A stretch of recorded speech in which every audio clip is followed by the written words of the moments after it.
Leitura direta do Novo Testamento, capítulo por capítulo, sem comentários. Atos dos Apóstolos, capítulo 23. E pondo Paulo os olhos no conselho, disse: Varões e irmãos, até o dia de hoje tenho andado diante de Deus com toda boa consciência. Mas o sumo sacerdote Ananias mandou os que estavam junto dele que o ferissem na boca.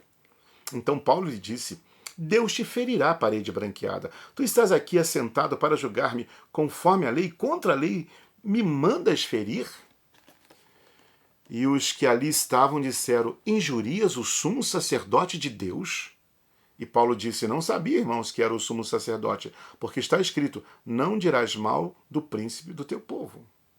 E Paulo, sabendo que uma parte era de saduceus e a outra de fariseus, clamou no conselho: Varões e irmãos, eu sou fariseu, filho de fariseu.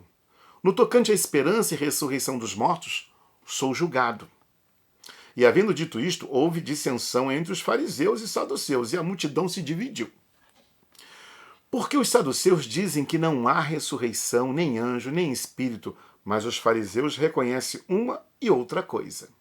E originou-se um grande clamor, e levantando-se os escribas da parte dos fariseus, contendiam, dizendo: Nenhum mal achamos neste homem, e se algum espírito ou anjo lhe falou, não resistamos a Deus.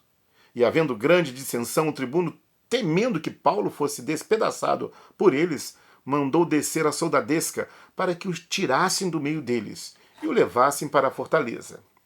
E na noite seguinte, apresentando-se-lhe o Senhor, disse: Paulo, tem ânimo, porque como de mim testificasse em Jerusalém, assim importas que testifique também em Roma. E quando já era dia, alguns dos judeus fizeram uma conspiração e juraram, dizendo que não comeriam nem beberiam enquanto não matassem a Paulo. E eram mais de 40 os que fizeram esta conjuração. E estes foram ter com os principais dos sacerdotes e anciãos e disseram: Conjuramo-nos sob pena de maldição nada provarmos até que matemos a Paulo. Agora, pois, vós, com conselho, rogai ao tribuno que vos traga amanhã, como que querendo saber mais alguma coisa de seus negócios, e antes que chega, estaremos pronto para o matar. E o filho da irmã de Paulo, tendo ouvido acerca dessa cilada, foi e entrou na fortaleza e o anunciou a Paulo. E Paulo, chamando a si um dos centuriões, disse: Leva este mancebo ao tribuno, porque tem alguma coisa que lhe comunicar. Tomando ele, pois, o levou ao tribuno e disse: O preso Paulo, chamando-me a si, me rogou que te trouxesse este mancebo, que tem alguma coisa que dizer-te. E o tribuno, tomando pela mão e pondo-se à parte, perguntou-lhe em particular: Que tens que me contar?